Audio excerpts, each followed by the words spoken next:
Okay, so let's start. So for today, here are our objectives. First is to describe what is an application software. Are you familiar with that? Not yet. Okay, mamaya we'll discover what is that. And lastly, also to explain the uses of word processors and spreadsheets. Or how about with word processors and spreadsheets? Are you familiar with that? Somehow, yes, I know you're familiar with that. For those who are saying not yet, mamaya you'll find out. All right. So let me begin by asking, which is better, handwriting or typing? Sige nga, share with me your thoughts. For you, what is better, handwriting or typing? Yes, Looking. Typing, Why? because you can just press the letters. Okay, so for you, it's easier and faster. How about Sian? Typing also, Typing also, why?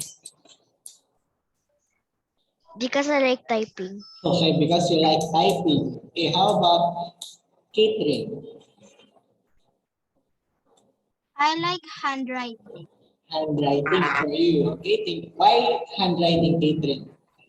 because it's like you're gonna make a card for your mom because it's her birthday. When you're gonna do handwriting, you can put some love. Wow, very good. So you can put more effort when you do handwriting. Thank you so much, Catherine. How about for Liam? Liam, for you, Typing, why typing?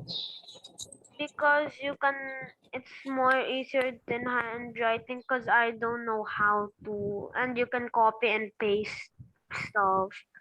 Okay, so pwede ka rin mag-copy and paste when you type. How about for Sophia? Typing, Typing, why? because it's more faster and I like the keyboard sounds. Okay, because you like the keyboard sounds. How about for Tia? Handwriting. Writing, why? It's faster and easier for me that way. So for Tia, baliktad naman, mas faster sa kanya kapag nag-handwriting. Okay? How about for Arden? Typing because it's faster and when it's almost time for something to get sent, you can type it faster. Okay, so talagang di maliba tayo, no? Yung iba mas mabilis kapag nagsusulat ng kamay, gamit, and yung iba mas mabilis kapag nagtatype. Okay? So, ayan. Whatever your answer is, I'm sure that you can do both. Diba? Kaya nyo mag-handwritten and kaya nyo rin magsulat ng typewritten. Diba? So for today, ayan, these are some pros and cons of typing and handwriting. Okay? Some people say that writing is good because it gives you a higher retention.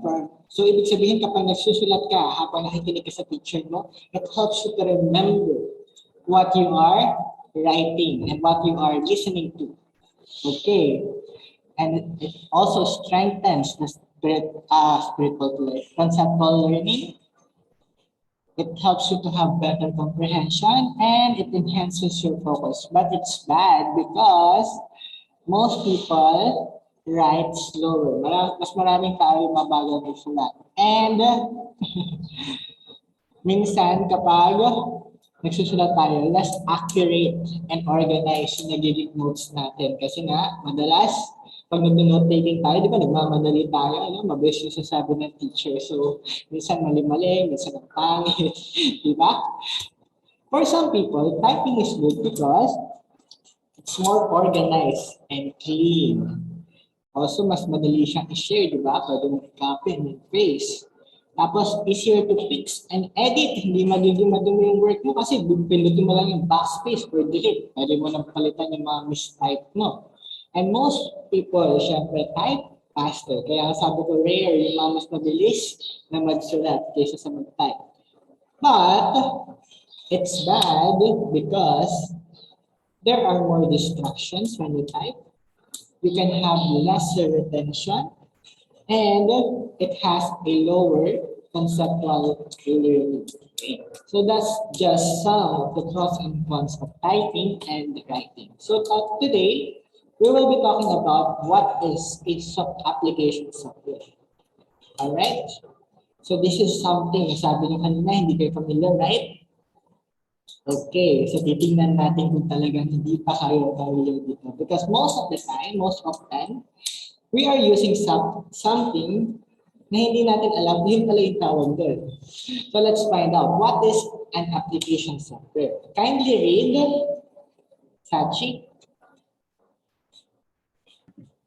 Application software are the computer programs that help you do tasks on the computer such as reading, writing, drawing, and counting. Word processors and spreadsheets are two most basic application software. Can work only with the help of system software. And so last week, diba, we have studied about system software. So today, ayan. So we are focusing naman into something specific. Okay? And this thing is called application software. Okay? So what are these? Sabi nito, these are computer programs that help you do the task. Okay? Kumbaga, kung system software yung manager ng company, parang itong si application software, siya naman yung head ng bawat department. Okay? So under the system software, si application software. Okay? So it helps you do tasks such as reading, writing, drawing, and drafting. So kung titingnan natin, ang dami yung ginagawa ng application software. Okay? Word processors and spreadsheets are two most basic application software. Okay? Sabi nyo kanina, di ba, you are somehow familiar with word processors and spreadsheets already. Right? Kasi I know that you have been studying this already for the previous years in your computer subject. But let's try to review. Ano nga ba yung word processors? Kindly read. Ano yung word processors? Okay. Sige, kindly read, Georgia. A word processor is used to write and print letters, reports, and other documents. It helps you make changes easily, such as correcting spelling, adjusting margins, and adding or erasing text.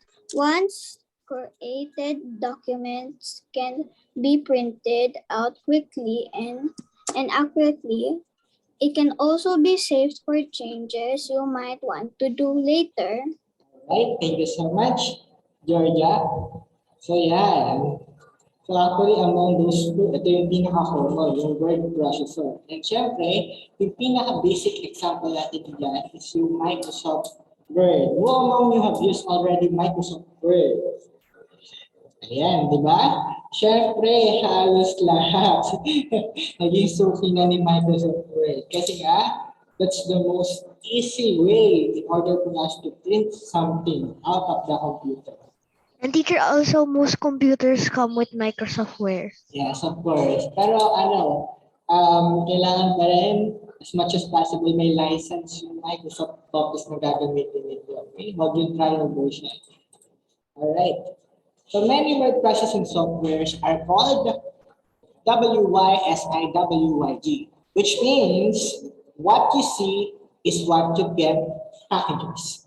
This means that what you see on the computer screen is what you will see on the printed copy. So kung paano mo siya tinype sa computer, ganun din siya lalabas sa bond paper mo kapag print mo siya. Okay? Some word processors can also do other things such as recognize words typed on the keyboard or spoken through a phone. Imagine that, no? Magsasalita ka lang, tapos lalabas na sa Microsoft Word. Word, yung mga sinasabi mo. It also can help you create web packages with links to other websites. So pwede kang mag-link doon sa mga word processors. You can save them in a web page format. So kung gusto mo gumawa ng website, Microsoft Word lang, pwede ka na makagawa ng website. And you can upload it directly to the internet. You can also provide tools for checking wrong grammars, yung mga red lines na nakikita nyo, tsaka blue lines kapag nagka-type nyo sa Microsoft Word. Yun, automatic grammar checker yun. And it lets you insert graphics within the text, change font size and type, and manipulate the spacing of the document. So you see, there are a lot of things that you can do with word processors. Okay? How about yung spreadsheets? Ano naman tong spreadsheets? Kindly read, what are spreadsheets? Parang yung iba hindi nagpa-participate. Same hands yung nakikita ko since kanina. Okay, magbabasa lang. Sige. Ikaw muna magbasa. Sala.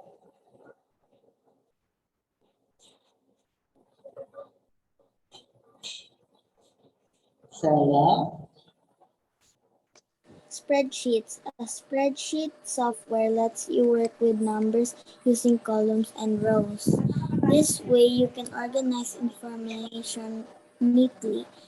You can use the software to keep track of the money that you keep in your piggy bank or the number of candies you bought in a week. It is designed to hold numbers in short text.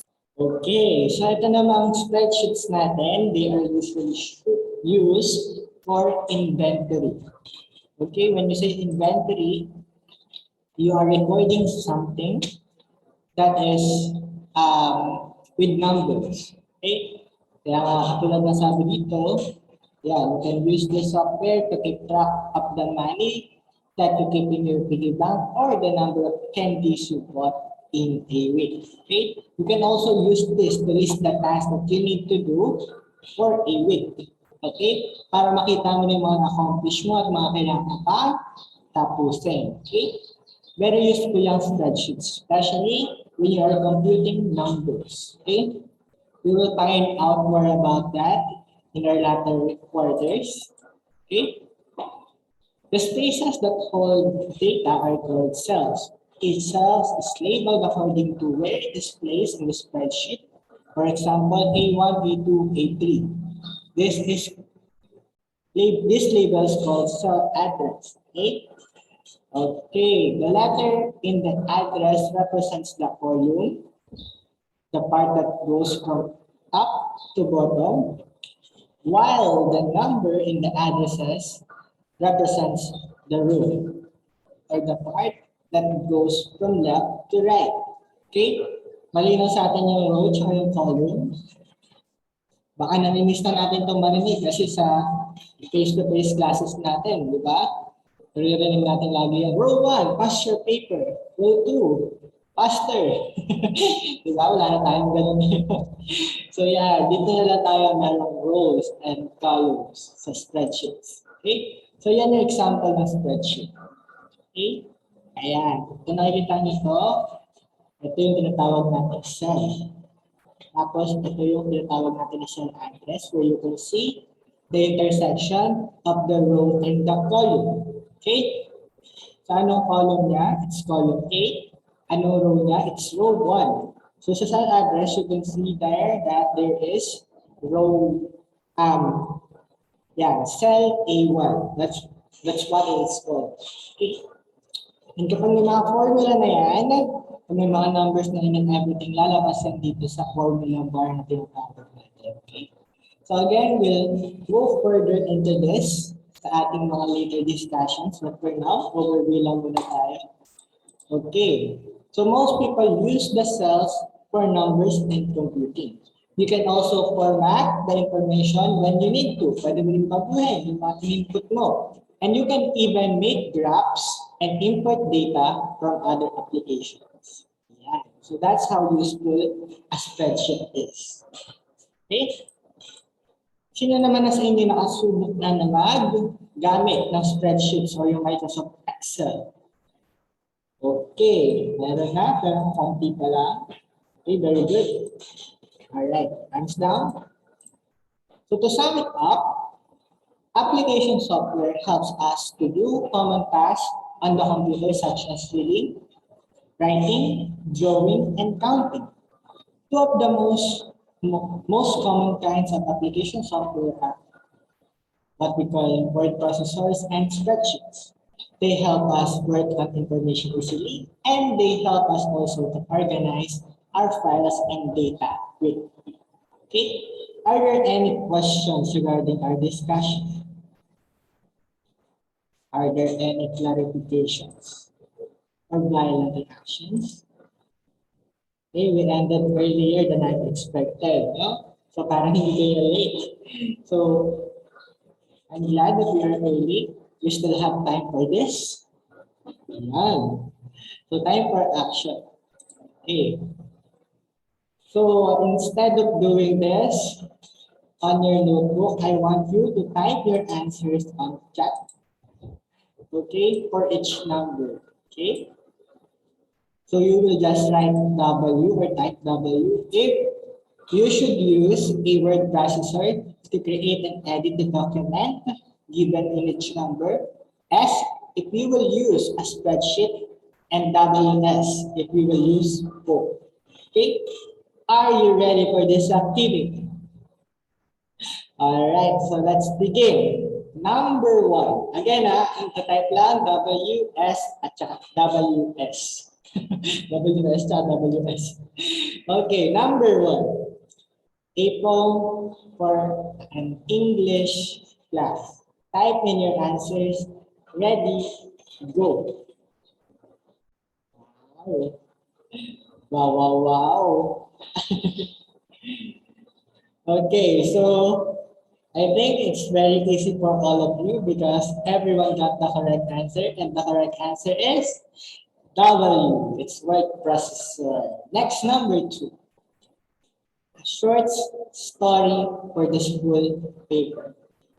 Type in your answers. Ready, go. All right. So in this part, I can see that some of you are confused. Okay. So the correct answer for number 2 is, of course, still W. Okay? Kasi nga, it's still a short story. And yung mga tabs natin sa spreadsheet, di ba, ang liliit lang. So how can you type short story there? Alright? Number 3. Number 3, a record of all books donated to the library. Type in your answers. Ready, go. Alright. Okay, marami pa rin na-confuse. Actually, marami talaga na-confuse. Okay, the answer for this is actually WS. But I would accept S.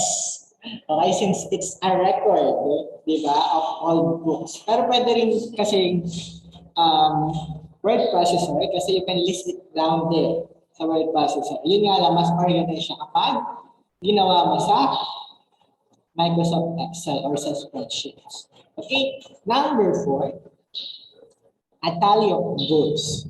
Type in your answers, go. Wow, sure na sure sa answer. Okay. So ito, most of you got the correct answer. Okay, wala na magta-type. The correct answer is S. Okay, S lang. Why? Because it's a tally of votes. You will need some computation in order to total the votes. So it's better to use Microsoft Excel or spreadsheet. Okay? Number 3, ano answer sa number 3? WS po or S. Pwede rin S lang. Okay. Pero sa number 4, hindi pwedeng WS ha. S lang yung sagot po dyan. Number 5, a book report. Okay? Book report is somewhat a review of a book. So where will you put that? Type in your answers. Go.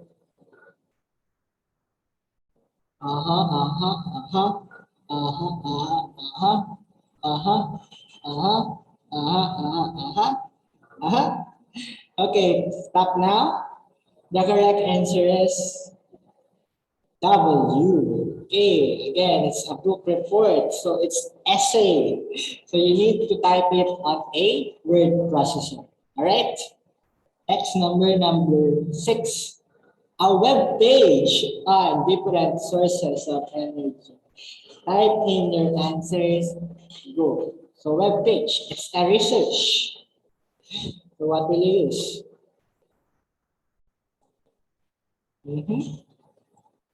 Web page, nabanggit ko yan, ay yung classic application software yung pwede mong gawing web page or website.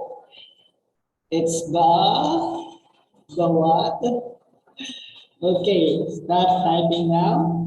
The correct answer is W. Okay, W lang. Okay, you can turn, di ba, yung word processor, it's what you see is what you get na ang tawag dito program. So, ganun din sa website. Kung ano yung i-input mo doon, when you turn it into a website, kung ano yung nilagay mo, that's what you can see at a website. And lastly, a census of the school population per year level for school year 1907 to 1908 to 2007 to 2008. Type in your answers. Go. Census is bilang ng tao.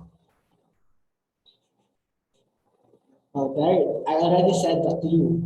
Bilang ng tao. So it's what? Okay. Are you now ready to hear the answer? The correct answer is, of course, it's an S. It's S. Kasi nga, you will be tallying the total number of population. Okay? So that's it. So, for later, yeah, you will need to answer page 40 of your book. Play up letter B and letter C. Okay, are there any questions regarding the activity? Clarifications? Violent reactions? Yes, Sal. How we submit this? Come again? What is the due date? It's okay. Okay, any more questions? Clarification? None? If there's none, then that would be all for now. Teacher, Yes. I don't drink milk. That's because you're a goddamn. Eddie, just put there 0. Okay, if you don't drink that, then put 0. Okay? Any questions back? Okay, so next week you will be starting your PT. And I hope you will all be able to submit it on time. Okay? So that will be all for now. Thank you so much, everyone. Goodbye and thank you.